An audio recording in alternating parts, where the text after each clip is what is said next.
7:01, like to call the meeting, planning board meeting to order. Yes. Meeting minutes were distributed. Any comments? No, no issues. Is there a motion to approve this? So moved. Second. Discussion? All in favor? Yeah. Aye. Kathy, all in favor of the minutes? Hello? Hey, just everybody is like mushing together. It's really hard hearing. Mute. Get your button. No, I think it's. Speakers aren't on. Yeah, they are. Try it again. Let's see. Yeah, Anyway, I'll check them. 4-0. Yeah. Did there end up being any 81Ps, Lauren?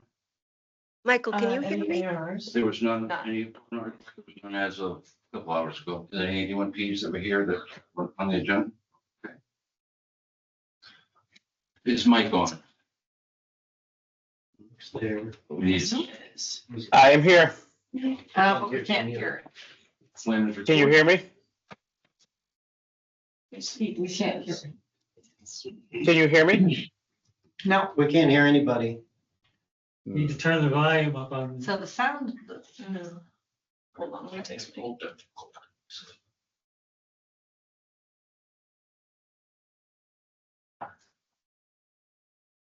Full board, full.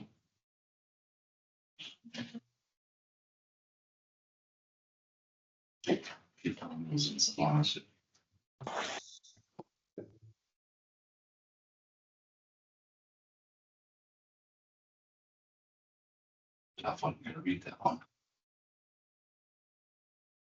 Mess back here, flyer, sorry. I can't imagine anything change something. It's not just the laptop itself needs the volume up? Maybe, I don't know, like what would have. Let's see.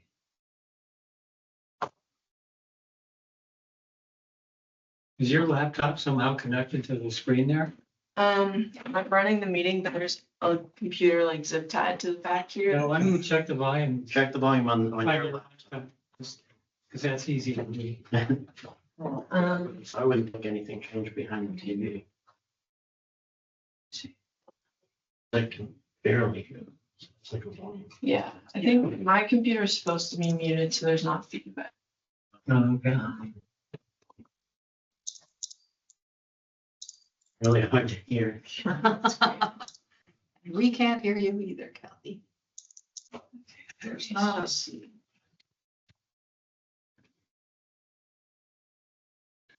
You can adjust the volume through the Teams on the microphone. Some. Okay, yeah, I see there. Where are the microphones?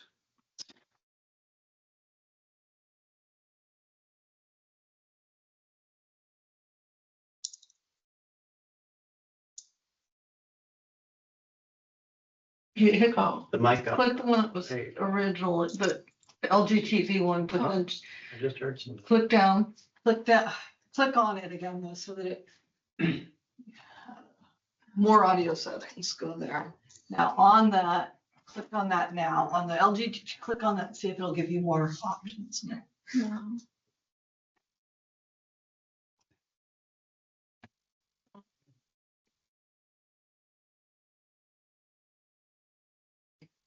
I'll just try on.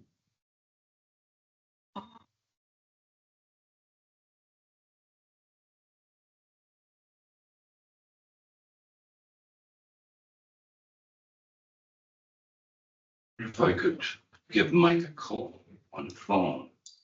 This is weird.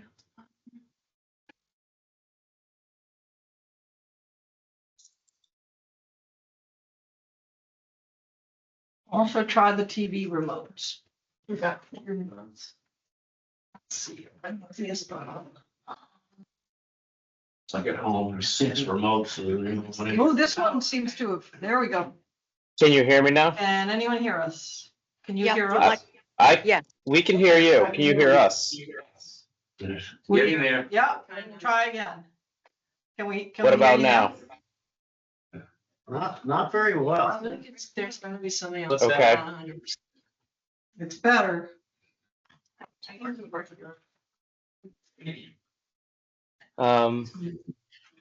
Million V notes. Oh. Nope, there she's got. There we go. I'm sorry, that's my. Is it working better now? Oh, we got it. All right. Yay. Planners report, anything besides what's in written? Mike, welcome. Thank you. I don't have any additional comments outside my written planners report. I just no, I met with representative of Department of Energy today. He kind of brought me through these new requirements for solar, basically solar applications that I detailed in the report. I don't have much more information than what was written because I was just absorbing the information today.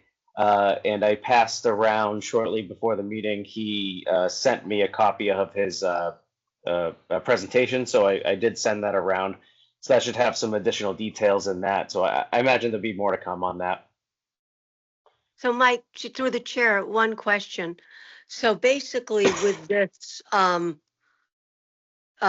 component, this new law, anybody can come into town and build a solar array on 100 and more acres, and it's covered under the Dover Amendment, and there's nothing, we don't have any say, nobody has any say in it.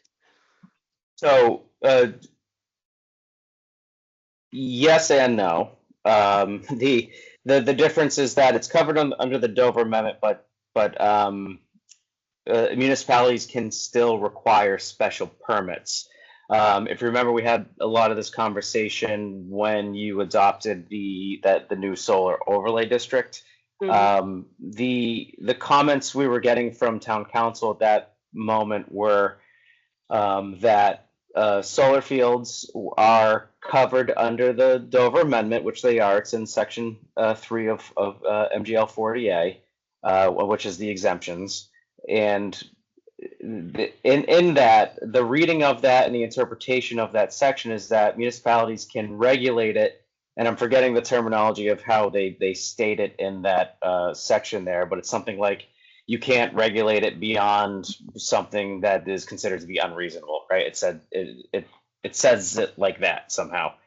And then unreasonable is then interpreted by the courts to mean various things.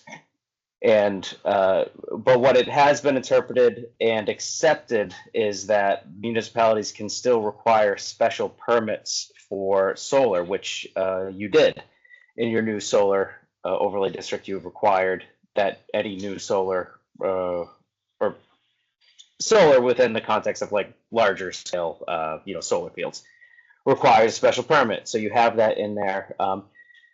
The finer distinctions are then like, when can you actually deny a special permit if it's protected under the Dover Amendment in some way?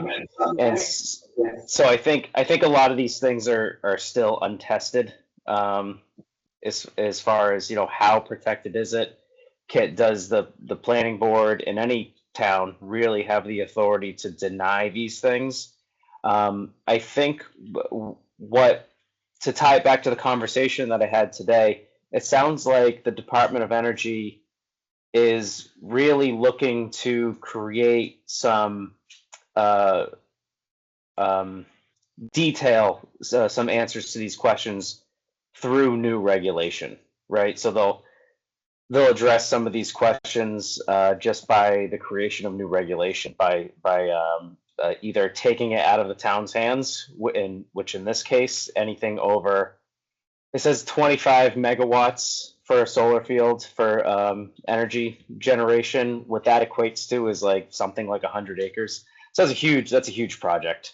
Anything over and above 25 megawatts of generation will require a state approval and not a local approval. But anything under that will require a local approval, and then we'll have to follow these new parameters under the new state law.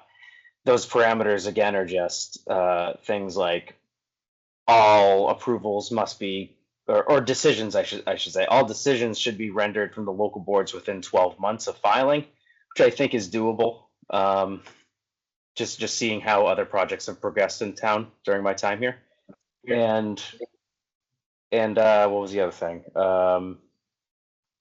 And at the end of the 12 months or before then, when all boards have rendered the decisions, is more of an administrative process, really, for me and Lauren to tackle, which is creating a comprehensive decision of all of those board decisions to then be presented to the I think it will go to the Department of Energy. So a lot of new processes are being created as a result of this. So we're basically just being informed of it now because they are just starting to figure it out.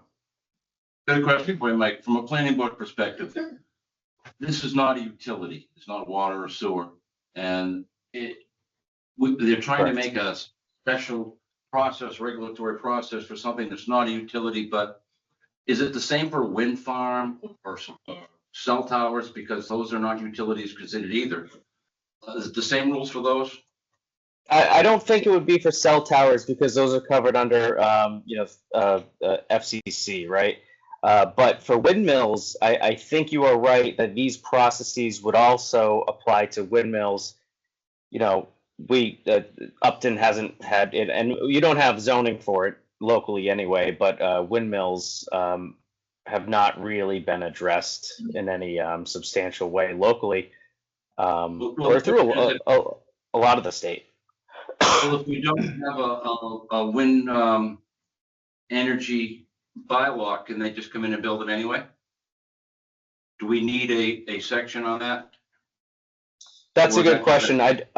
I don't know at this time. I'd have to look at the Dover Amendment 40A3 to see if it touches on windmills at all. I think it's been only discussed relative to solar. And you said batteries. And battery storage. Yeah, alternative energy, we have to consider it from a process or a permit perspective. And it seems like they're changing them for everyone. One's 12 months, one's 6 months.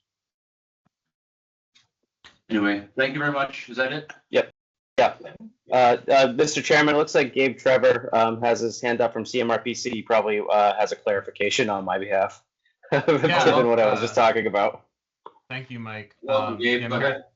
Hi. Yeah, so we've been discussing this at CMRPC as well. I'm not sure exactly what it will look like, but it does, like Mike was saying, it seems like we'll get the state will be giving out regulations. I believe March of next year is when they're due, so in about 6 months. And we're not sure exactly what they'll look like yet.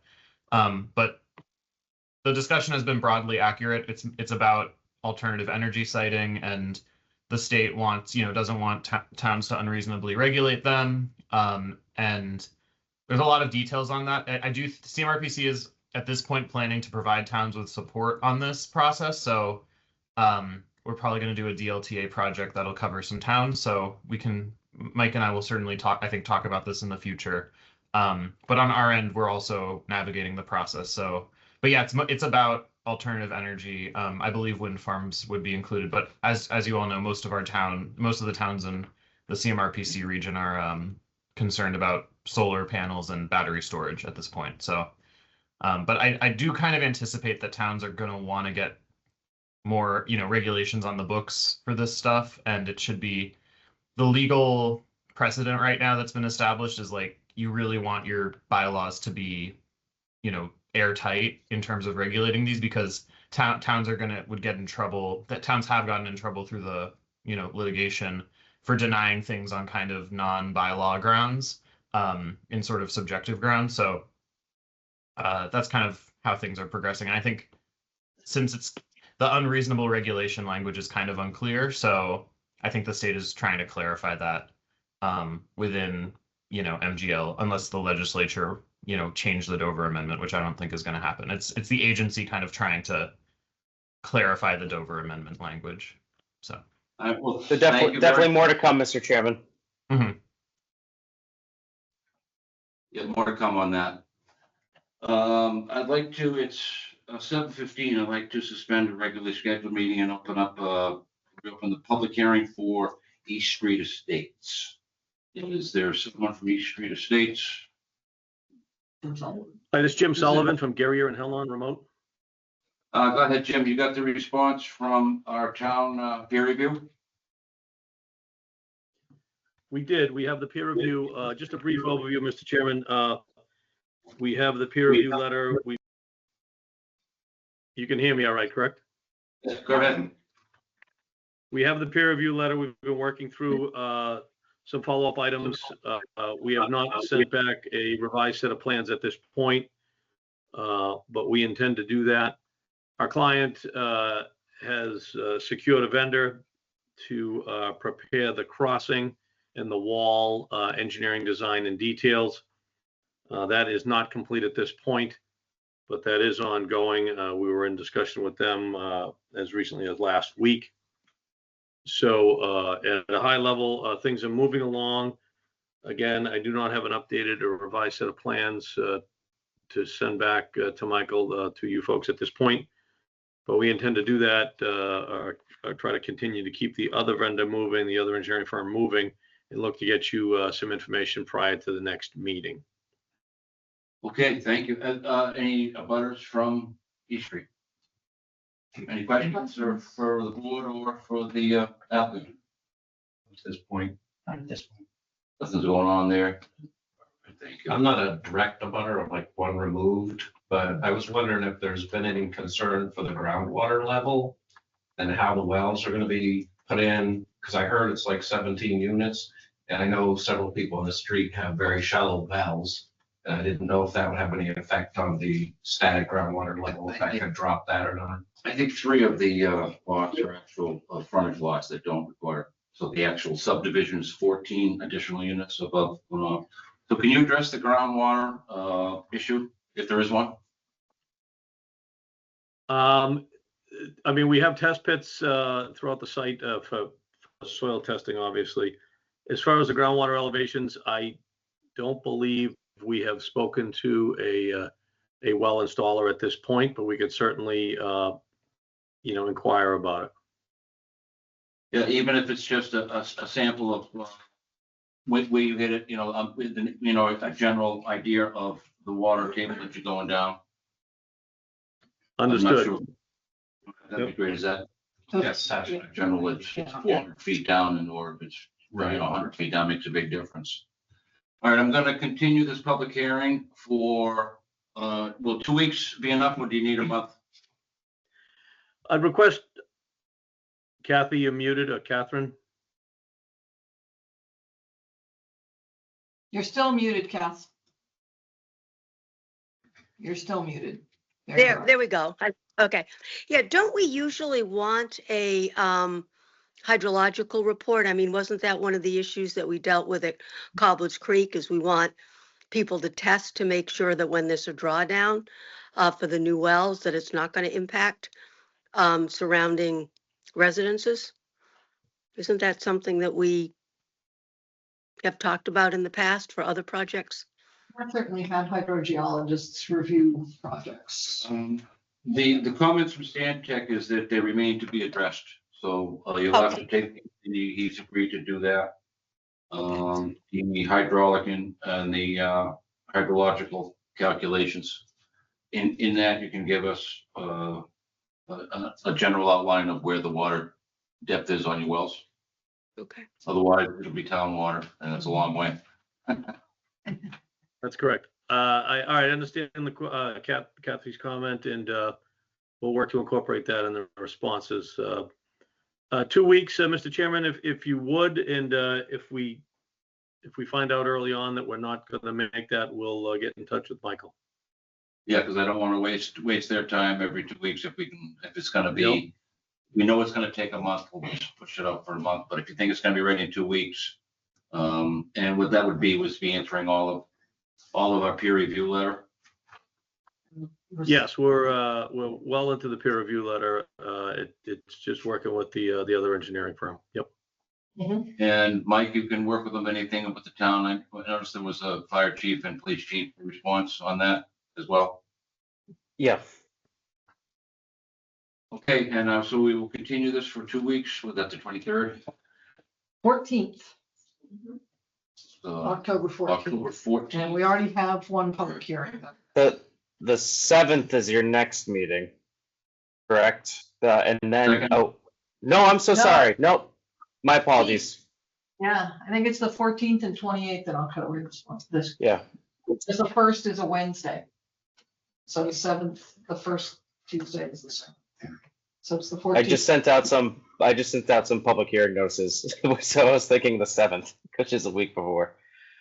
So Okay, so it'll be 7:15, October we are- 14th. what time do we already have, one public hearing on that day, the 130 South Street is on October 14th, so. Let's make it 7:30 then. 7:30 on the 14th. Thank you. Okay. All right, I will reconvene the regularly scheduled meeting. And next is 15 West Main Street, special permit filing for a common driveway. All right, we have a complete filing, I believe, and we just have to accept that. Yeah, and schedule a public hearing. Yeah, is there any review? There's no peer review on this, right, Mike? For the common driveway special permit, you do accept a fee for a peer review. So that's entirely up to you as the board, Mr. Chairman. If you'd like me to reach out to a peer review to have that set up. Is it only like 350? Isn't it a small amount? I On common driveway? believe so. We could- Lauren, you don't have the filing in front of you, do you, with the fee? No, but I can look it up in the drive. I think I saved it. But do we want to try to get the peer review before if we schedule for 2 weeks out, we won't get the peer review back before we schedule, so should we schedule? Well, we could schedule the public hearing for a month. So that's October 28th. Do you think a month's enough time to get a peer review on a common driveway, Mike? If you are okay endorsing the contract for the peer review outside of a planning board meeting, you know what I mean? Because I probably won't get, so the next one is the 14th. So then in order to have an executed contract, whether it be through DGT or Stantec, I wouldn't be able to provide that to them until the 15th. And then they definitely wouldn't be able to give us anything by the 28th. But if I put something together before then and get it endorsed before then yeah, Yeah. probably. That we schedule it for the 28th and the chairman is approved to endorse, is authorized to endorse the contract. Is there a second Second. discussion? All right, all in favor of the motion, which is to schedule it for the 28th and authorize the chairman to sign the contract for the peer review. All in favor? Aye. Kathy, Aye. that's unanimous. All right. Okay. If there's any Fees. additional funds required for that, I'll coordinate with the applicant to get that to the peer review. All right, thank you. Next on the list is 87 Adams Street, site plan modification. Interesting filing. Is there anybody from T-Mobile here? Do we know if No, they I added, don't. do we know if they added the signature lines to the filing? Well, there's been a change. They have not yet. So, Tom, do you want to take it away as far as what we've discussed and how we got here? Or Yeah, let me find that one, Mike. yeah.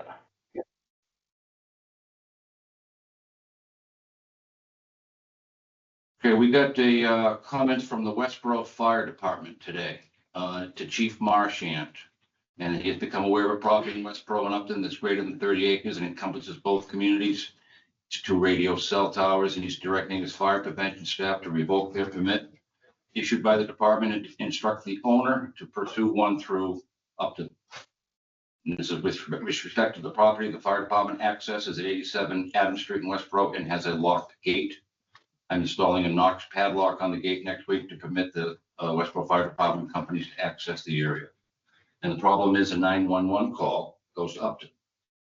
And we don't get there very quickly. We got to go through Upton, past Mass Pike, and then, so there's got to be some communication, coordination between the 911 calls Upton and Westboro getting there first. Although it's an Upton incident.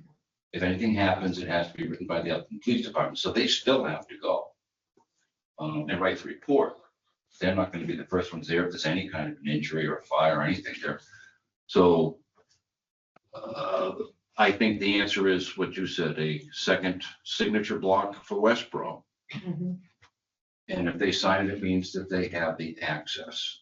And in the meantime, we got to get our fire departments together with Westboro's and get, because it's in operation. And if there's any incident, we need to know who's going there first and who writes up the report. Is that right, Mike? Would you agree with that so far? Yes, I agree. I think,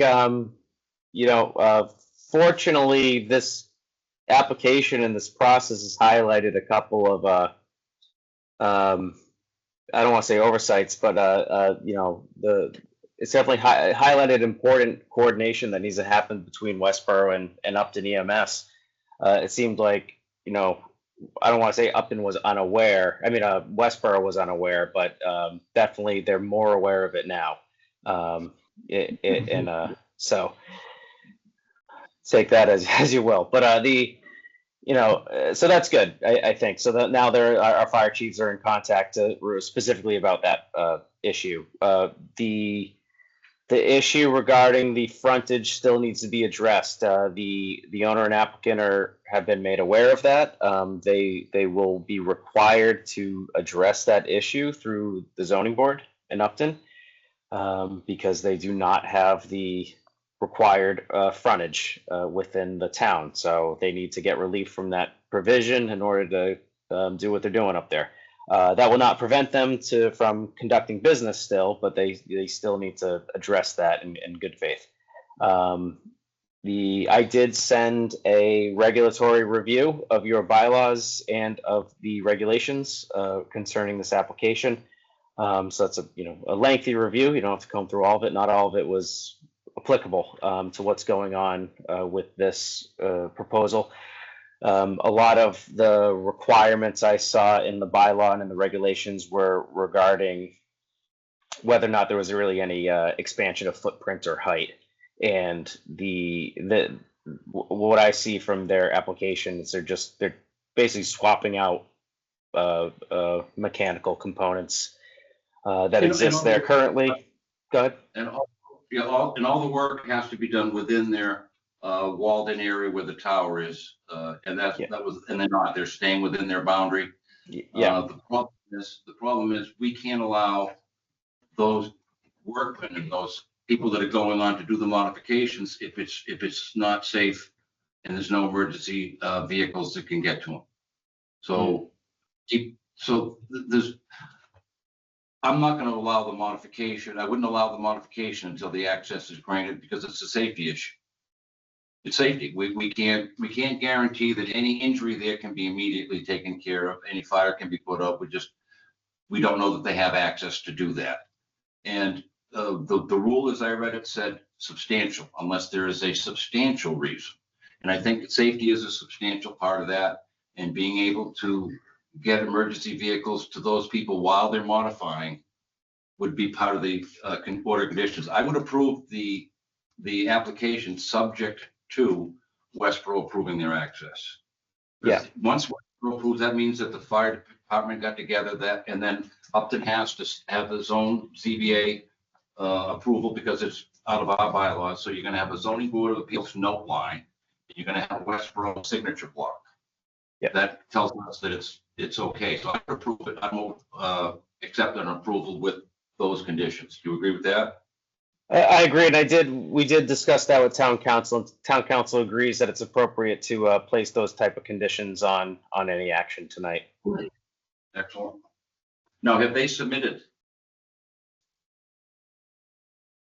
Is there a clock moving? Oh yeah, there is a clock moving.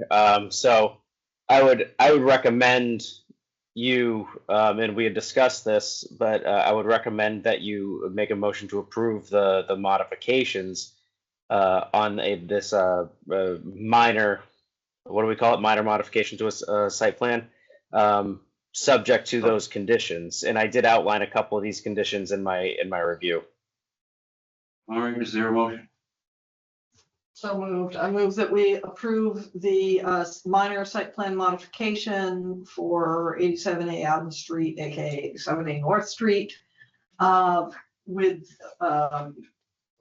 the condition that a signature block for the town of Westboro is included, and was there another one? I think we put them up. And So- the zoning board from Upton note line. and we Yeah, can, the conditions I had, Mr. Chairman, in my review were, and you just mentioned two of them. The other three are that the owner applicant confirm with the Upton Fire Department how emergency response to the site could be coordinated. I mean, I essentially addressed that through my communication via the Westboro email you just read, but I would still suggest keeping that in. That the owner applicant coordinate with Westboro to obtain any required approvals relative to site access. A note on that is that I am in contact with the Westboro Planning Department. It seems like they may be required to get some approval through the Westboro Planning Board, or at least an administrative review through their planning department. So I'm waiting to hear back on that, but it sounded like they're going to need that. And then lastly, compliance with section, oh, go ahead. 100, I've got it, Mike, I can make the motion because I just found it. Okay. I move that we approve the site plan as minor modification as presented with the following conditions: a revised set plan set to be provided to the planning board with a signature block for the Upton Town Planning Board as well as Westboro Planning Board. That the owner applicant seek relief from the zoning board regarding lack of frontage within Upton. That the owner applicant confirm with the Upton Fire Department how emergency response to the site should be coordinated. That the owner applicant coordinate with Westboro to obtain any required approval relative to access and compliance with section 300-62J 345 and 8 to be addressed with regard to bonds, access clauses, and annual reports. I'll second that And for I discussion. think you can cut and paste that out. Any discussion on the motion? All right, seeing none, all in favor of the motion as read, signify by saying aye. Aye. Yeah, Aye. it's unanimous. Thank you very much. Do we have any associate member applications? I think we got one, right? Lauren, did we officially receive one? So we had received an application by someone interested in planning board and the personnel board a few months ago, or about a month ago. He hasn't made it to a meeting yet and wasn't able to tonight. And we put on the application announcement that applications, I guess, were due October 10th. And so the next meeting is the 14th. So we're considering that his formal application, but he won't be able to attend a meeting until after. So if that changes his mind, then it does. But, He doesn't know if he doesn't show up, he's guaranteed to get the job. Hey, Lauren, was this the same guy that was looking at another position? He was looking at two of them, correct? Because I think Yes, he the- did the other one, didn't he? Didn't he opt to? I think he was looking at planning board and, Personnel. It was the personnel board. There was something else, yes. We spoke with him less than a week ago, and he still Okay. seemed interested in the planning board. So I'm hoping that things change. If not, anyone care to join us? I've actually asked a couple people that may be interested. I'll keep working on them. Okay, keep posted on that. 7374 Crockett Road, preliminary conversation to potential division of land. Is somebody here for that? Come right up. Welcome. Thank you. That's the one down by Milford. Yeah, Yep. that's right, on the Milford line. You can only get to through Milford. Yeah, and the zip code's all screwed up because of it. Don't take this the wrong way, but I've tried to sell that to Milford on several. It won't work. My name is Kathy Kessel. My husband, John Dennis, and I are prospective buyers of 73 and 74 Crockett Road. Is that something you could put up on the screen? I've If you put up the, you got a. got lots of stuff. Oh, okay. I didn't know if you wanted any show and tell or not, but got plenty of stuff. How many, what kind of subdivision? Houses or another type of project? It's just, single family homes that are there. Okay. My memory on that is that, a lot of these, now that's zoned as a 2 acre. Right? Same as an Yeah, it's, 80,000, and none of the houses have, Yeah, they're all- have 80,000 square feet. it's, 1.8 acres is the zoning, agricultural residential. I've had some discussions with Mike in the past and also with John, Achu as well. And Mike was kind enough to, suggest I come here and talk to you folks as well. It's an exploratory discussion. We always recommend you come in, before you spend any money, Oh, my come God. in and talk to us. I'm going, my head has gone back and forth with a zillion different ways to figure out what's gonna happen. And I figured it was time to ask some questions, and so hopefully when I leave here, you point me in the right direction. So on the property, you can see you have maybe your third page in or something, is the plot plan of the property. It's actually 2 lots. There's 2 homes and there's 2 lots. The odd thing about it though is it's not divided up that way. The 2 homes are on lot 9 and the vacant lot is on lot 10, which is the little pork chop that sticks out to the right. Anyway, what we're looking at here is there's a main house. This first page is the main house. It's going to be renovated once we take ownership of it. So is it the house here or down the? That's the boat house. That's the boat house, unboat okay. house, because you can't even put a boat in it. We call it the unboat house. Okay. And then the second page is the in-law residence. Both. Yeah, Mike, I don't know if you can see this, but, yeah, and that's across the street. Mhm. So you guys are probably familiar that Crockett Road is dividing a bunch of the properties there on either side of the street. So this is a pre-existing in-law apartment. It's about 1,300 square feet. It was initially designed for the current owner's parents to live there. They've since deceased. And since then, they've been rented it out to family members, okay? So we're trying to understand what we can do with that property. The current owners have implied to us that you can rent it out, and they've implied to us that you could sell it. So who knows, either one of them may not be correct. It's like the accessory dwelling unit provision now in the state and the town. Mhm. You can actually do that. You take in another dwelling that's on your property. Yeah, I'm very familiar with this. Actually, a real estate, my background's not real estate, I'm an engineer, but I do have my real estate license and I'm familiar with the ADU. Yeah. Laws. It would be hard to redivide the lot because then you'd end up with non-conforming lots. Yeah, they're grandfathered in until you change it. So Right. as soon as you come in with a new plan, it meets today's rules and regulations. And of course, these don't, so there's gotta be some imagination. So one of the things I wanted to explore with you, either selling or renting. Let's go to the renting part of it first, because you brought up the ADU.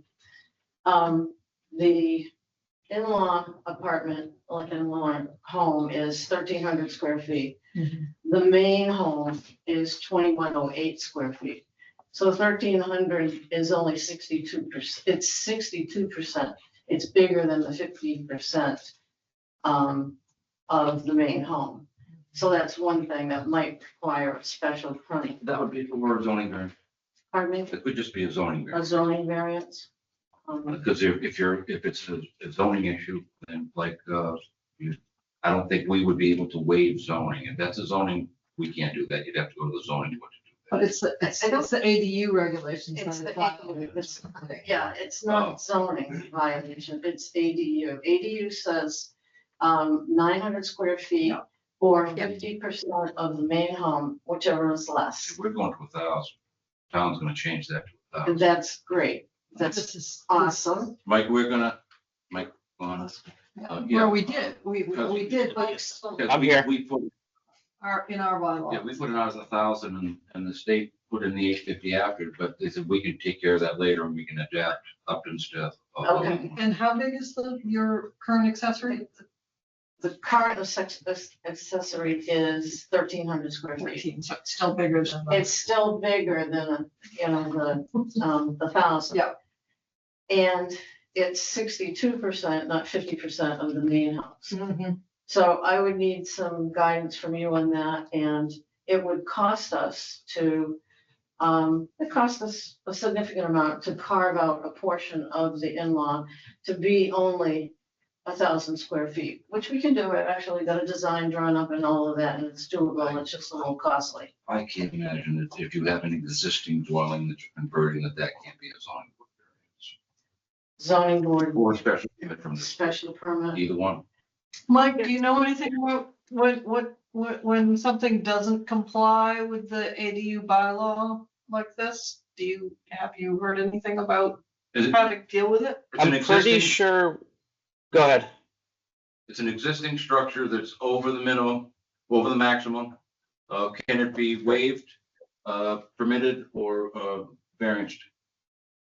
I'm pretty sure, I'm not looking at the bylaw right now, but I'm pretty sure we put in a provision that says if you are over the 1,000 square feet for the by right ADU, you can obtain a special permit from the zoning board in order to go over that amount. But I think what Kathy was commenting on, or Ms. Kessel, was that the current ADU is 62% of the main dwelling's living area, and I think our bylaw restricts it to 50%.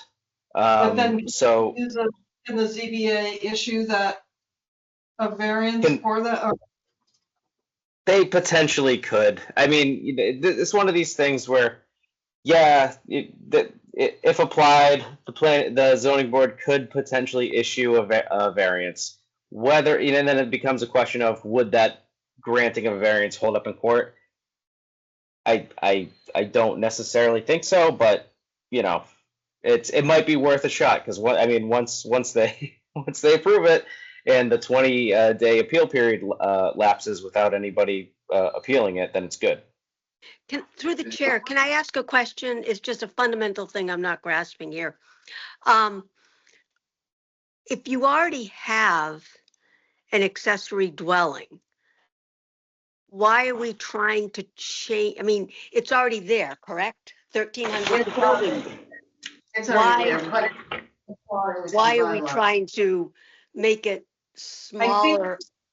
Oh, it doesn't comply with the bylaw. Yeah, so Kathy, the current owners only rented it to family. And so now I think the new owners are thinking that this would be a rental unit. And so they want to comply with the bylaw. And they Yeah, can't because it's on a separate lot? Is there a reason Same lot. why they It's a- can't rent it to somebody else? The It's not- reason is because it was approved under the former bylaw, which restricts use to family members, and that would otherwise not be pertinent if it complied with the dimensional requirements, which is why we're talking about the 900 square feet and the 50% living space. Okay.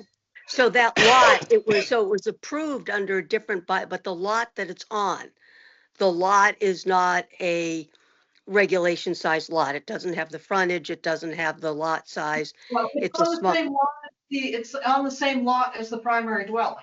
Well, It is. Kathy, if I may, I want to, on what you said, one of the things that I think she's talking about is if you start changing these lot lines, it's a problem because they're farther down. Okay. Yeah. So if you can get a zoning board of appeals variance or a special permit using these dimensions, but just okay in the accessory dwelling unit, you'll avoid changing them from grandfathered into non-conforming. Mhm. So if you start changing lot lines, we got a problem because they have to be 80,000, 240, and they're not, they never will be. Mm.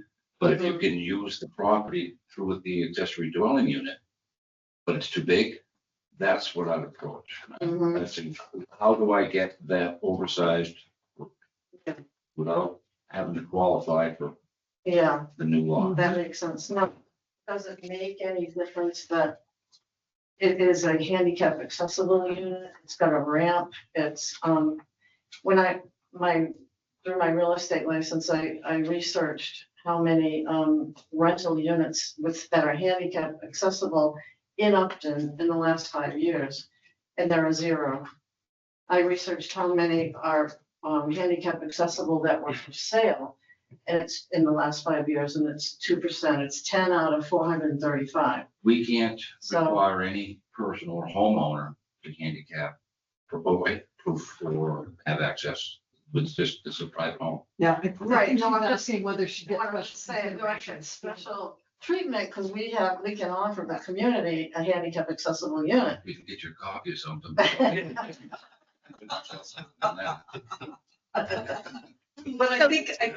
I think the idea of trying to get a variance from the ZBA is the way to go. And if not, a special permit from this board. Yeah. No, I thought it was special, or was it special permit from this, was it special permit from planning, Mike, or special permit from zoning? I think it's. Zoning. Both from Zoning. So through the chair, I have another question. And again, this is why I hate calling in remotely to these meetings, because it takes me a while to catch up. When you came in, you were talking about wasn't this like a subdivision? So are you talking like just the 2 units No. there, or are you talking a larger subdivision? No subdivision. Okay, so we're not talking a subdivision at all. We're just talking the 2 units. Okay. Yeah. Okay. I'll be quiet now. I am prepared to file for a special permit. I have everything that's required in order to submit the application. I would like to do it. Well, Lauren will help you if Mike's not here. If Mike's here, he gets the big money and Yeah, we'll do it. But you can see Lauren, and we'll just get filed with the town clerks. Start the clock running. tell me the timing on this. If I could give it to her tomorrow, what's the timing going forward? What, we got 60 days on this one? So if we get everything in tomorrow, the next zoning board is on October 15th. So I think the deadline is this week to get on for October 15th. So we can make that happen quicker than usual, honestly. And so assuming a optimal timeline, you get on for October 15th for the zoning board, assuming they're good with it. Do we require a plot plan with this, or is just the ZBA variance enough for the filing? There's no. we This don't come back- is, you're required to have a plot plan if you're applying for a dimensional variance to show the distances, right? In this case, it's more of a use issue. So it's a matter of just providing enough information for the zoning board to make an educated decision, rather than it is And the complying with planning those. board, there would be a zoning board note line with the decision. And that's when we would sign it. You If they're wouldn't, the planning board wouldn't endorse anything relative to an application before the ZBA. Well, that was my thing on the planning board, because this is going to be filed at the registry of deeds. Usually that's the planning board signatures that are on there, not just the zoning board. Special permits that go to the zoning board and variances that go to the zoning board, there are decisions that are rendered with the zoning board signature that get filed with the registry of deeds. Perfect. Are floor plans required for the various homes, the 2 homes? You got them if you need them. Again, these things are not necessarily required. It's a matter of providing enough information for the zoning board to make a decision. In this case, I would provide as much information as you have, essentially. I wouldn't bother generating and spending the money to generate new information to submit to the board, unless you go to the board on October 15th and they're like, we don't have nearly enough information to make a decision. Here's what we would like to see. And then you come back with additional information. Okay. One of the reasons I wanted to make sure, because if we have to sign it, that means those lots have to conform to current zone. Oh, we don't have to sign. We don't have to sign it. And the zoning board can okay your accessory dwelling unit, and it'll be recorded from there and you're good to go. You can take that back when you go to the zoning board, you can use those. That's great. Like, keep up with the file. Oh, please do. I tend to over prepare and stuff. That's my engineering background. That's the same. All right, thank We you. used to call them good workers way back when. Well, let me ask you one more question that's related to the pork chop lot. I call it the pork chop part of the lot across the street. So here's the main house, here's the water, here's the main house, here's the. This Can is, someone put it back on the screen? Can someone put it back up on the screen? Thank you. oh, yeah, you have it there. Okay. So this is, well, I can go up there and talk to you about that. All right, there we go. It just so happens, and I have no idea why there's lot 10 and lot 9, but this is lot 9. This piece right here is lot 10. This family approached the owners here wanting to buy this piece of it over here. What's the outlook on that? Is that a separate, it's recorded as a separate lot? It's on the same deed, but it's 2 lots and all of the deeds that, You'd buy it and keep them separate. If you combine them, you'd have a problem, because that would require a planning board signature. If you just buy them, you're just transferring deeds, each parcel gets goes, but. however, these are all on the same deed. Both lots are on the same deed. Does that- I don't think that would require a new filing with us. A deed separate than a plot plan file. As far as I know. Right. So we'd be involved Mhm. if you're recording a change in anything, whether it's the adding or subtracting land. Yeah, If you're adding land or subtracting land and you're Okay. changing the dimensions of the lot, yeah. that's what we get and record. If you've got a lot and you buy the lot next to it, and you keep them as separate lots, you have them combined, there's no reason to still have the 2 Uh-huh. separate addresses, they still have separate tax bills. So, They don't have separate addresses, do they? it turns out that the separate, One is. to make it further confusing, the separate addresses are on lot 9, 73 Crockett Road, and on lot 9 also is 74 Crockett And Road. that's not, that has no. Has no, Yes. it is nothing. I'd leave that the way it is. Yeah, it's perfectly clear. Took me a while to figure it out. So, but what about, I'll play devil's advocate as if I were sitting on the other side of the table.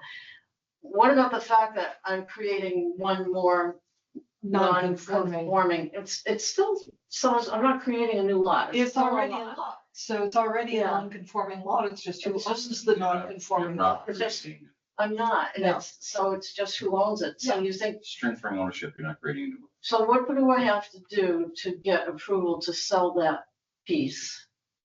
The lot 10? I don't know if you need any approvals. Oh, okay. Mr. Chairman, but I think that the issue would be the sum of 74 and 73 Crockett Road is not more than 2 acres, correct? Correct. The 3 of them together, 3 pieces you're looking at there, are 1.56 acres. Yeah. So and it's in. So again, it's in the AR district, which is its 2 acre minimum. So I very much agree that trading between non-conforming lots, whether somebody across the road gets it or 74 or 73 keeps it, you're not netting new non-conforming lots. But I don't think you would still be required to get a variance or something from the requirements of the minimum lot area if you were to sell off a chunk of the lot, even if it's shown in the same deed as being a separate parcel, but under the same ownership. It's actually, and it's more confusing than that, Mike, because lot 10 is not just the piece that is what you're calling the pork chop. 75 Crockett Road that is owned by someone else is also on this plot plan listed as lot 10.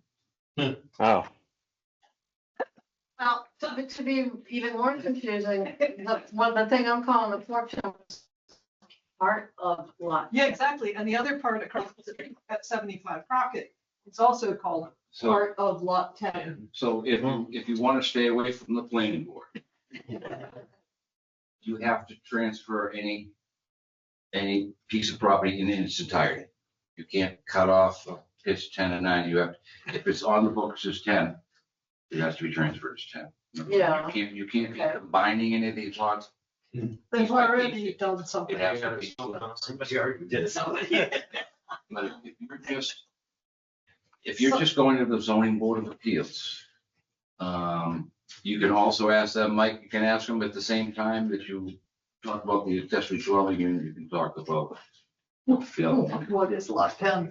Okay. Because if they may, rule up, and it'll still be the zoning board of Yeah. appeals. Yeah. That would be access, it would be something, well, I don't know. I'll tell you, I pulled my hair out looking through all the deeds to try to figure out how lot 10 got like that in the first place. Yeah, it's, How it got separated from its sister and how it got added to its brother, over here. I couldn't find it and I spent days on it. I've been on the board a while, but never figured it out. Oh, okay, good. It's not just me. All right. All right, thank you. See Mike, and he'll help you with what the zoning board is going to need. And if any questions, Lauren. Lauren. Lauren. And Lauren will help you if, Thank you so much. thank you. right. Thank you. Good luck. My husband will be happy to hear that. Thank you. Walnut Street, preliminary conversation to a potential subdivision of somebody from Walnut Street. Yeah, it's Yeah. Jim Sullivan, again, Gary and Helnon. And good evening. We were working with Jack Lapidus, who I believe is in the room as well for 42 42 Walnut Street. We met with Mike and talked about some sketches that I'd like to share with you and show you. We just want to get some feedback, excuse me, on a potential, looking at your chapter 300, 7.3 for open space subdivisions. We've got Is some, that agricultural? Is that AR? it is an AR district, yes, sir.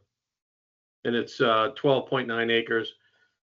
So what I'd like to do is share a plan, if I may, that show, again, it's a sketch plan. And then I've got some questions that I'd like, some highlights I'd like to review and show you and ask you some questions. Is that all right? Go ahead. and for reference, Jim, Mr. Chairman, this site is directly below East Street Estates. So it's Mr. Lapidus is a butter to East Street Estates. Okay. Did you say 4 lots? Is it 4 lots? Is that what it was? Excuse me? Is it 4 lots? It I is don't know. a 5-lot open space. Mhm. Thought one was a frontage lot. Go ahead. Yeah. Can you see that, guy? Yep. Here we are. Okay. I don't know if I can make it any bigger. I was gonna say, now I can only see the top of it. Yeah, it's regenerating, sorry.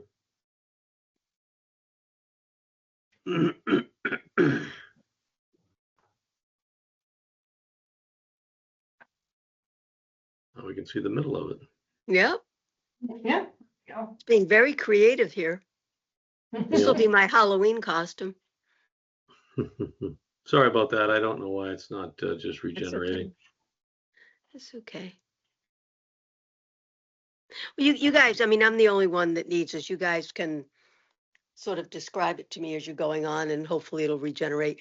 Just a question, where is Walnut Street? Is that would that be to the left, the right? If you're going toward, well, it's the top of the hill. Yeah. If you come past, if you're leaving Hopkinton and you go past Amato Farm, or what was Amato Farm was on your left, it's on the right at the bottom of that hill. Okay. Is this the area that East Street Estates was looking for a while of making their Mhm. egress? It's in the same Um, area. It's the same yeah. lot. Okay. Let me just try again, if I may. Apologize for not being able to be there today. And if not, shame on me for not printing it out first. So, don't waste too much time. Well, were you asking for any waivers? Let's start with that. When you Well- looked at the, We were, so I think you can see that now, I hope. Yes. And if I just zoom in a little bit. So we had, excuse me, this sketch is a 5-lot open space subdivision. In reviewing the rules and regulations, typically an open space subdivision requires a pre-application conference with the stakeholders, where then at some point the planning board could issue a special permit. And then the applicant would then file for an open space subdivision. Does that seem accurate? yes, Okay. So the two things we have a main question on is the minimum open space required. Well, first you need 10 acres or more. The minimum open space required is 50%. Would the board consider less than 50% for open space? This sketch shows 35%. But, so, I mean, the open space is what gives you the ability to have the higher density. Right? I mean, the whole point of the open space subdivision is you get open space in exchange for allowing a higher density of development. so let me get this right. You're applying for an open space and you're saying, do we really want open space? It's an open space subdivision. I would think you'd start with the minimum, you have that to call it an open space subdivision. Right. So the Uh, minimum, go ahead. My feeling is, you have to at least start with the minimum requirements. I don't know how the other members feel, but it's an open space subdivision, so you start with the minimum open space that we require. Okay, so we'd need 50%. That's what you're saying, which is what's required. And then, Well, let me finish. A waiver is given to you because it's in the best interest of the town to do so. If you can convince me that it's in the best interest of the town to allow you a reduced open space square footage, I please do. understood. Yeah, but through the chair, a question I have, looking at what's before me, and there's a little extension coming off down towards the bottom of the page I'm looking at, but it's open space area, and it looks kind of, what is does it feed into anything that's of interest to the town? Is it of any benefit to the town? I mean, it's less than we're looking for, but it also looks like it's just there, and there's no, what is the benefit to the town of this 35%, this 196,000 Well, square feet? that's what's the applicants is to show us that it's in the best interest of the town because of, and they fill in the blanks. If there's affordable housing, or if these are some type of a housing stock that the town needs, that's a good reason. Right, and I think in the spirit of the open space, you're trying to, retain open space. If I had a plan that had 50% and very few waivers, I would assume the town is interested in that in lieu of a conventional subdivision where all of the land, would be used by homes. Mhm. And if Well- I may, go ahead. I guess the question I have is, how big was this property again? So 12.9 acres. 12.9 acres. And so you're looking at 5 houses on 12.9 acres. That's right. Which, I mean, I guess you might get to 50% if you were looking at 4 houses on 12.9 acres. That's true. I don't know what the exact math is, correct. We could do a configuration that got 50% in some number of lots, or smaller lots, which, if I may, brings me to my next question. The planning board makes findings for minimal dimensional requirements for the dwellings or the lots. There's nothing in the bylaw that I saw that explains, you can reduce lots by X or by Y. So is there experience, or how, what I don't want to do is spend a client's money if we're not going to get somewhere that is good for the town, good for the client. So as far as lot sizes go, do you have recommendations? I don't know if you can see it, but this has lot sizes of minimum of 49,000 square feet and a frontage of 100 feet. For example, that's what this sketch is. How does the board handle the dimensional requirements through the process? Not so long since we've had one of these. We're probably gonna have to discuss it, because depending upon how you arrange these houses, are they all gonna be individual lots? Yes, yes, they're all, there's single family, there's 5 single family lots currently, correct? Wells and septic. Yep. And the reason that you're gonna get a lot reduction is because you're setting aside open space. Lot size reduction. And typically, when we wrote that bylaw, we were thinking of a larger subdivision, 50 acres, 100 acres, the larger lots, because that saved more land. But to save just a few acres and give away the lot sizes, I'm not in favor of that, not yet. Excuse me, you said you're not in favor of that, is that correct? No, giving us, not even meeting the minimum requirement for the open space subdivision requirements, and then getting 40,000 square foot lots in there, we're not gaining anything. That's not in the best interest of the town. Yep. And what's the abutting, Jim, what's the abutting property there? Does it abut? other Towards the open bottom space? here? Or around, what does it abut? Does it abut open space? What? The parcel to the left, and Jack is in the audience. The parcel to the left, Jack, is wooded or not? Wet, I think. No, it's wooded, and the abutter behind us is East Street Estates, and they're gonna have some Right. land that will be open, actually in the same area. But Up here is East Street Estates, which, there are. Go ahead, sorry. 1 second, you're gonna have an 80,000 square foot lot next to a 40,000 square foot lot. So it's a whole, it changes it may change the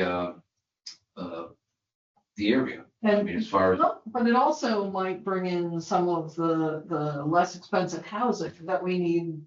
which in was the my other question is, we don't need $700,000 houses. That's, But you put two of them together and have two 350s, put them side by side, have a two family with 40,000 each, but they take up an 80,000, but you got two lots on an 80 because you've got 240 each, but they're together. So you have the one dwelling, two lots in one structure at 80,000 square feet. Are you suggesting that we consider coming to the board with a multi-family? I don't know. I'm trying to, that's not a bad idea. The town needs to grow, but we need to grow smart. And I think, yeah, I do think that the housing that we're missing right now is the sort of starter home housing. Yeah, and I'm looking at this and, through the chair, and I'm looking at one lot that's 1.93 acres. I mean, this is not going to be what Margaret was just talking about, which I so rudely interrupted her. This is not going to be the stuff that, is affordable to, Yep. middle-class people. This is expensive housing. And But I do think that, and we haven't used that bylaw in so long that I barely remember it, to be perfectly honest. But wasn't there some weren't there density bonuses for affordability in that? Yeah, but we were expecting 20, 30. I know. There- Of course, I have read it over several times. There was and is density in there for affordability. As the chair describes, it certainly seemed like it would lend itself. You know, you could go to 60% or 65% or something to that effect. With more open space, for example, you could get more density. And then there was a section in there about low income housing or reduced price housing. So. Okay, I think you've answered a couple of the questions. It hasn't been used, and Mike was upfront about it himself as well, saying that there hadn't been too many people before the board with open space lately. So, the only other thing I was going to ask about, there was no real discussion about using some of the open space for drainage. It was more of a question. It seemed pretty clear that the open space needed to remain, unchanged open space. And if I chose to come back and say, hey, I need a basin over here in this open space, say it was 50% open space and we needed a basin in it, I think, not answering for the chair, but it sounded like it's all about what's in the best interest of the town for the open space. Well, that's what we're forced to do. Any waiver is granted because it's in the best interest of the town. Yep. So it's in the best interest of the town. Affordable units are in the best interest of the town. We don't have many of those. Open space is in the best interest of the town, but I don't think that provides enough to make a difference. On the other hand, if you've got East Street Estates being developed, it might be nice to have a buffer between that and this subdivision, so that open space could go between the two subdivisions. So Okay.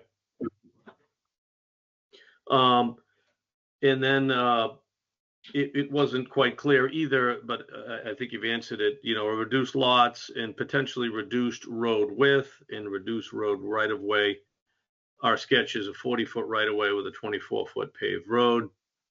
I was going to look for feedback on that. If you have it, I'll take it. But I understand, based on what we've talked about so far, we need to think it through. The right of way width of 50 feet does. If you're paved width, it does change. Our waivements, we have never waived a 50-foot right of way. We have waived the pavement width, sidewalks, some slopes, but we've never waived the 50-foot taken. Very good.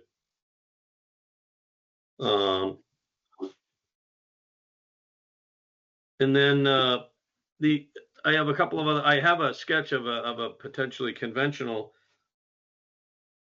that I could just show you, and I just have a few more questions if you're willing to bear with me. Go ahead.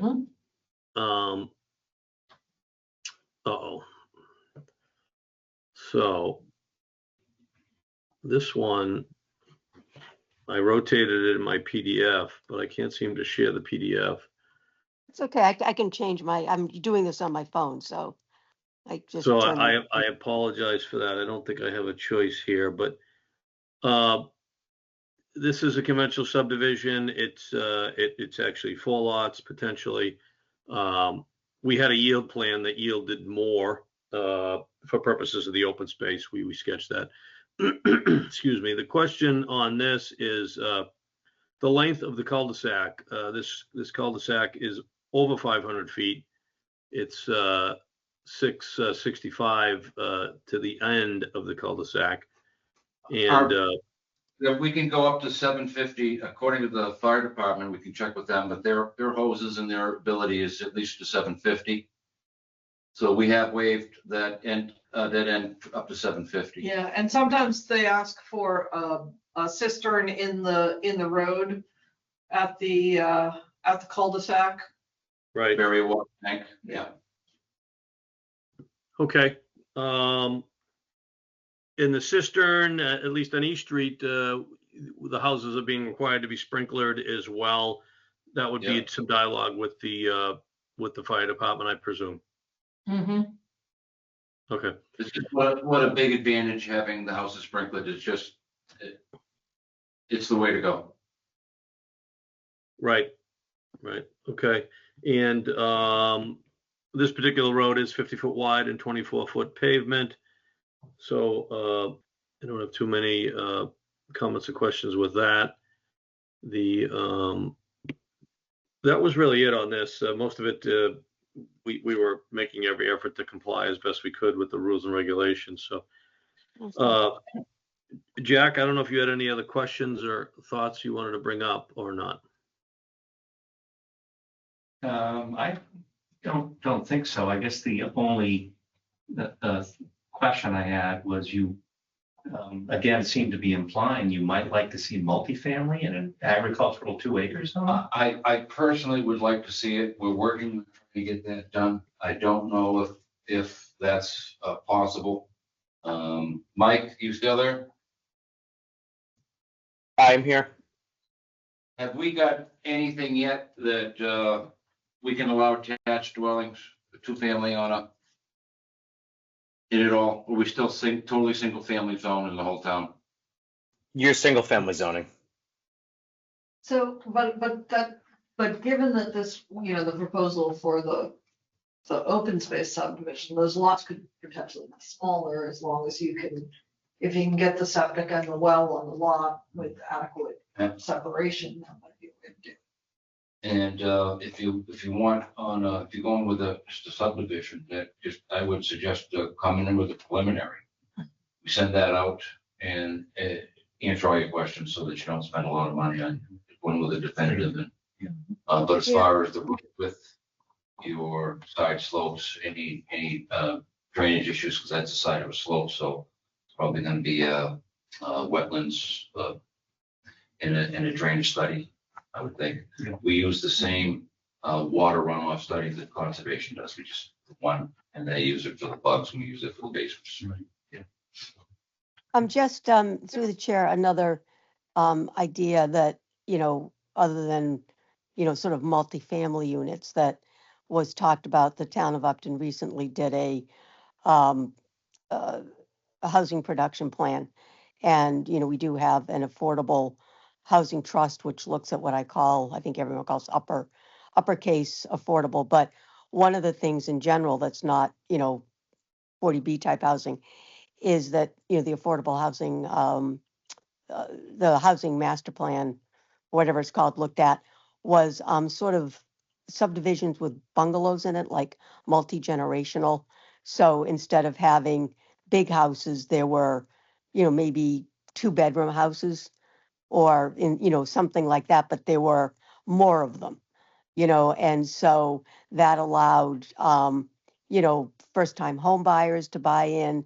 It allowed seniors a place to live. I mean, it was just a whole different option, and they were a lot cheaper or less expensive for people to buy than these big houses.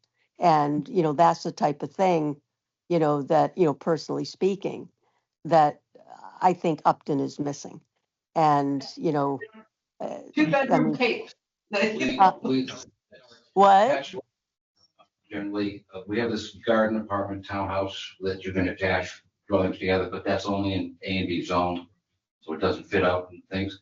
We also, isn't the senior housing, can't they attach those? Can't those be then all? Oh, the accessory dwelling. Well, there's things like that. So could accessory dwelling units be built into the homes to try to help make some slightly more affordable housing? If they're full, to get revenue or lift kids or grandpa, yeah, this is. So you'd be in favor of that if that were proposed as part of this?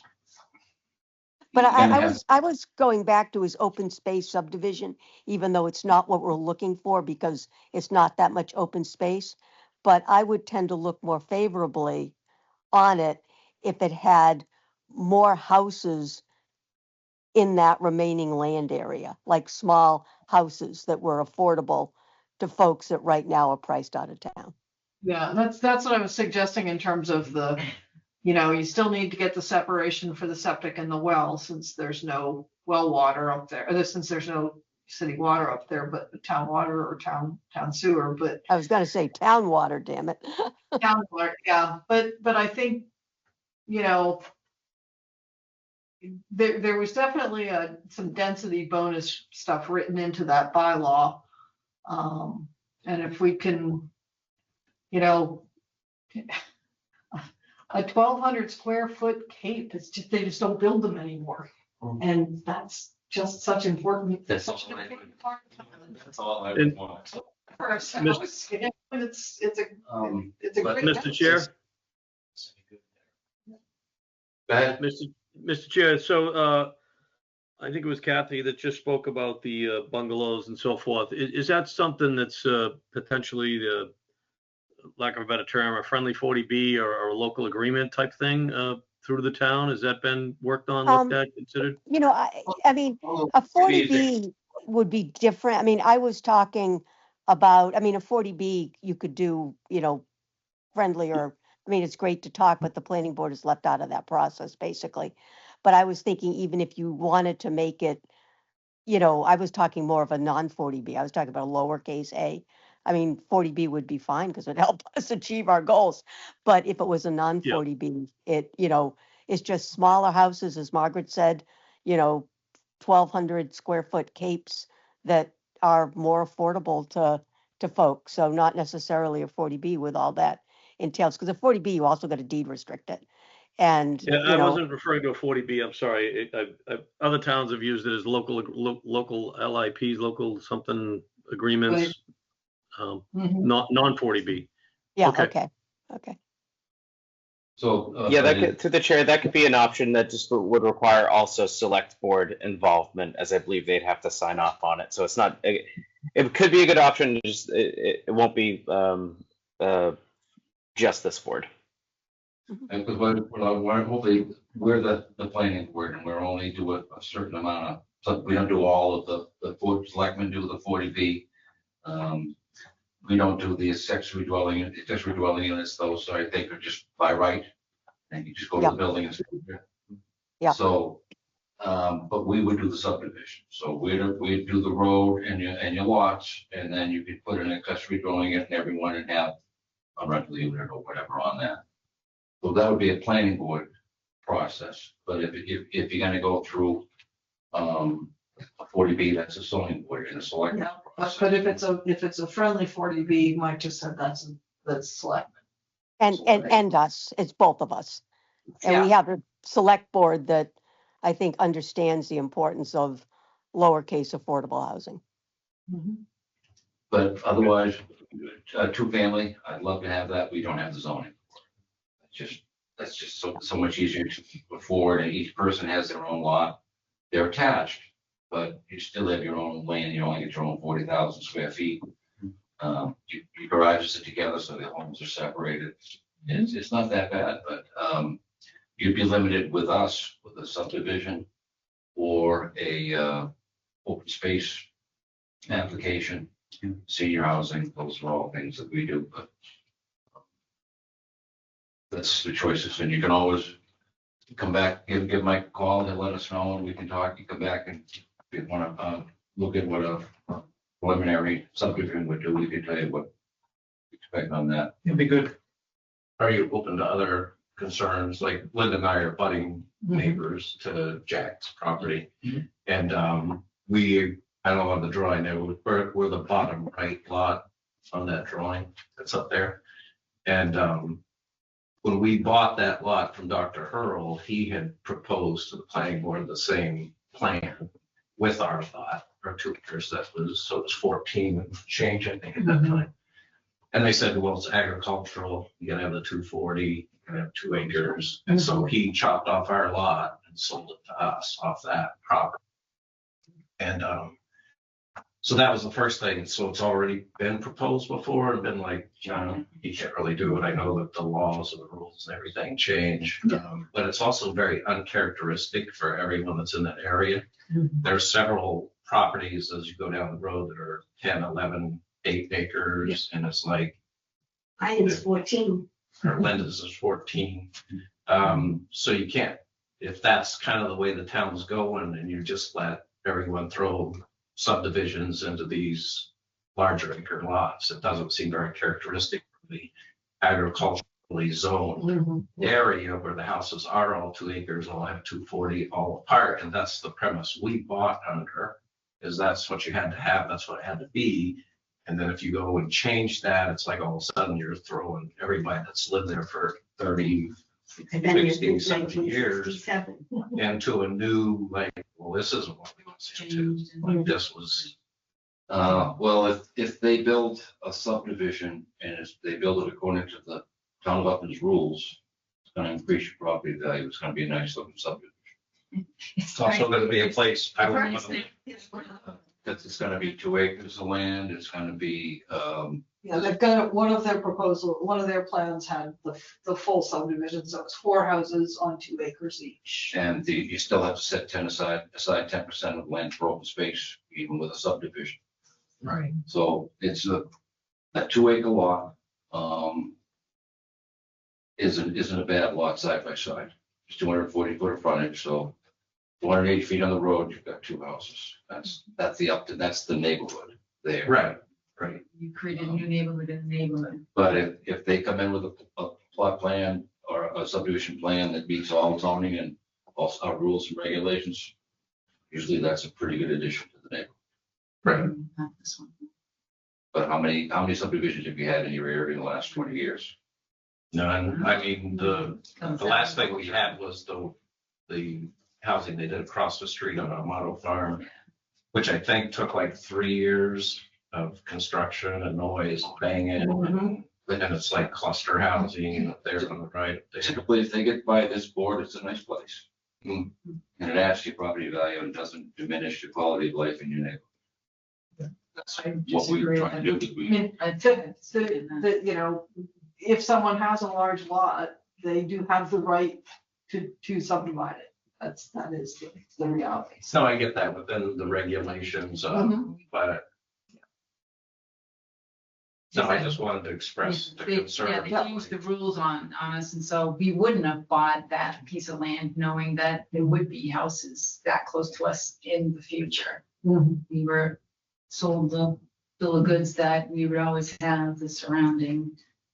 You know, Well, no one could build. The conventional that they showed us would still put 4 houses in there and meet all of the rules that were in place when you bought, so. No, Mm, no, No, no, there's no 240. no. No, There's no, only one frontage for that. yes, but they proposed a road to go back, and so then the frontage goes on the new road, and that was. 500-foot road, 240, 240, 240, 240.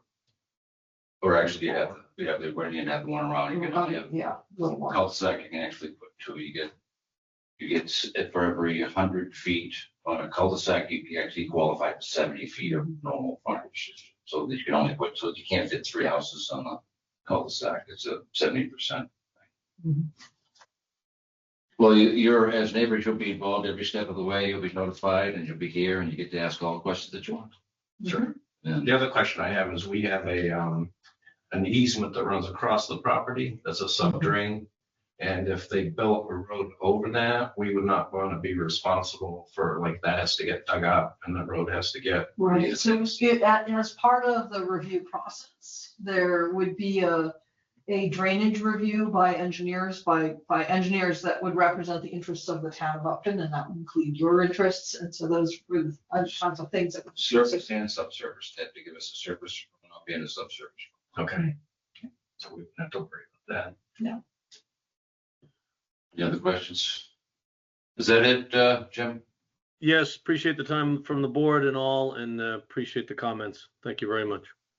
All right, thank Thank you. you. And please let us know of any questions you have, and thank you, let us know any questions. Thank you. Yes, thank you. Thank you. Is that it for the, I think we are in for we have the zoning diagnostics and AUD report. It's attached. Take a look at that in your file. Is that why CMRPC is here? Yes. Yes.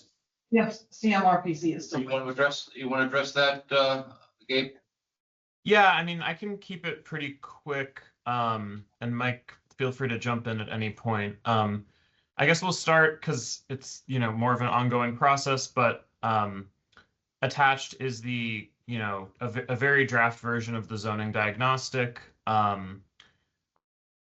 Areas in the bylaw that need, in my opinion, a substantial amount of improvement. I think if you look at the way that the use table and dimensional regulations are kind of done up, some of the zoning district, I think there's stuff with how the commercial and industrial zoning districts are identified in the dimensional table. There's a lot of areas for improvement in the bylaw, just in terms of quality of life. And I have a number of questions that I think, some of which can probably be addressed through the diagnostic process, but many of which I think are better addressed with a committee through the zoning bylaw rewrite process, kind of going through chapter by chapter with the committee. And just in terms of coming steps, I've emailed inquiries to a few stakeholders that Michael identified, primarily developers and engineers who work in the town of Upton, kind of identifying some of the overarching questions that I'd appreciate their insight on as professionals working in Upton. Just a quick Additionally- note, Gabe. I gave those contacts to Gabe because I was looking through the lens of who is using the bylaws on a almost daily basis, or who needs to be able to navigate these zoning bylaws effectively, efficiently, and not necessarily head off the type of meetings that you've had tonight already. Those are obviously great discussions to have to inform those applicants, but just avoid confusion when an application does come before the various boards and things like that. So. Yeah, and I think those professionals are able to help identify any sort of recurring issues. So, yeah. Well, I've been talking to Mike in the past. I had a meeting with the planning board, had a meeting with the selectmen, was the whole town. And one of the problems we had with the revenue and the problem was our zoning. And it doesn't, one of my questions was Zone D. Why do we have a Zone D? Agricultural, residential, right? And then over an acre, a house lot just doesn't. I wondered if that was a useless zone and we should change the Ds to an A&R. Was one question I had. You addressed a little bit. Because that would allow agricultural use in that zone. It's not a small zone, would allow for the farm stand for things to be used. It might make it wouldn't make them less valuable. The other question I had was C&I and general business. When we made up C&I years ago, we were expecting commercial, either a bunch of retail stores in together or some type of a factory. It never happened. It's not going to happen. It's only 500-foot depth. We're not gonna get any kind of large business. But if we made them all, if we change C&I to general business, we'd allow smaller businesses, more retail type business. And that might help with our revenue as opposed to waiting for a commercial industrial. Yeah.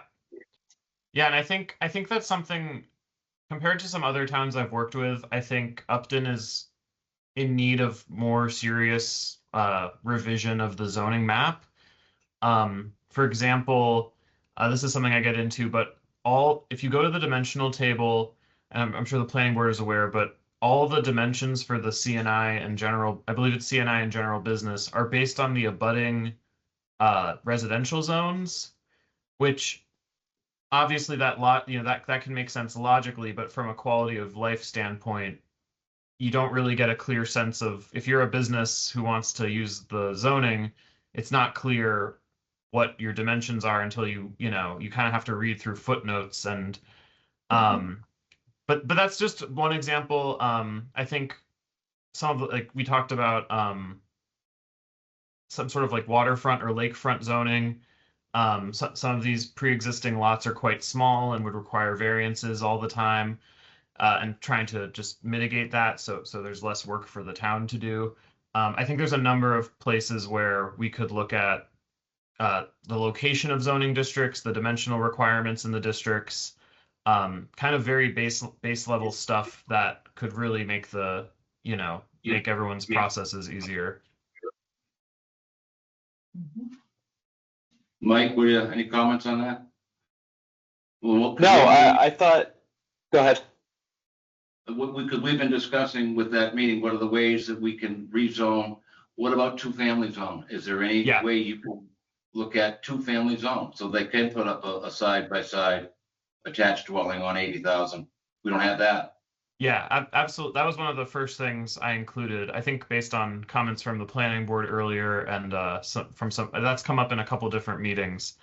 I think so. Yeah, just for so everyone knows, I think for a rewrite, anything is on the table, especially once you get a committee involved. The town has a lot of. I mean, this kind of goes back to what we're talking about with the solar as well. You know, the town has in Massachusetts, the town does have quite a bit of leeway unless the state restricts the leeway, and so a lot of things are on the table to kind of to improve the town. And for a committee, I think it's helpful. Obviously, there are considerations of getting things passed at town meeting, but once you get into a rewrite committee, you can be kind of blue sky about what your opportunities are with that process. And I think I would have any more comments through this process are appreciated, and I would encourage planning board members to just like really have an open mind about things they think could be fixed through this process, because there are some structural things that need to be addressed just in terms of ease of use, but there's a lot of stuff that could be on the table, and I think figuring out how to prioritize that is an important job for the planning board, for zoning, and for a rewrite committee. Right. Oh, I have one important question. How do we get hard cider allowed in our agricultural residential? I can look into that.